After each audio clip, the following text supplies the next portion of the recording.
Someone made a comment on one of my videos that marriage is not mentioned in the Bible. And I want to respond for those who may have a similar thought that marriage is not mentioned in the Bible.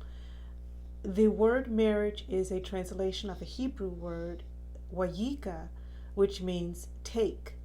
And that word is found in a concordance with different meanings attached to it. As we know in English, one word can have multiple meanings, and it's the context in which it's used that gives us the definition.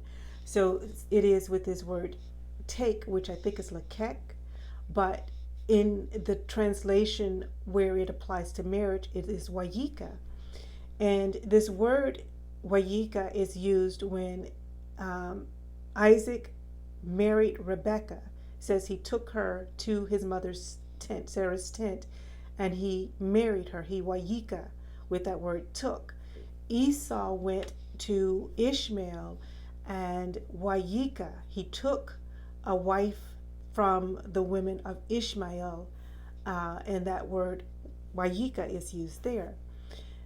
In Genesis, when God took the part of the body of the Adam, Ha-Adam, and made a man and a woman, that same word took, wayika, is used right before God says that for this reason a man will leave his mother and father and reunite with his wife. That word wayika is used there.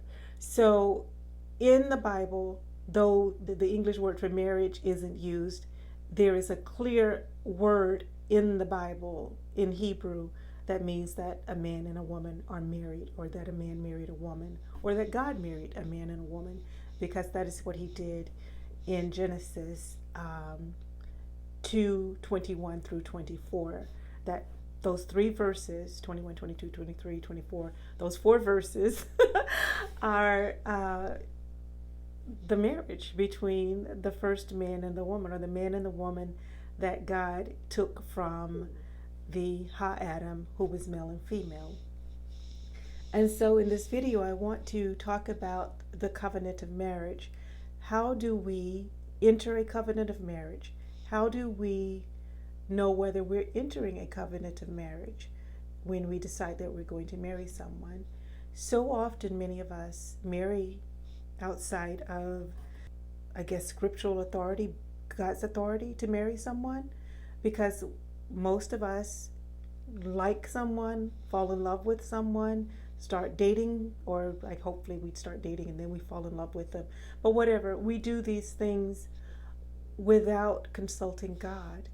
And then when our marriages hit the skids, we start running to God, asking him to fix it, because then we want what God is doing together, let no one separate, to be the authoritative word in our marital union, though we didn't start with that. So I'm going to share with you information that I've been researching, and I believe what God has revealed to me spiritually, because this is based on what the Bible says, and again, what I believe God has revealed to me through his Spirit.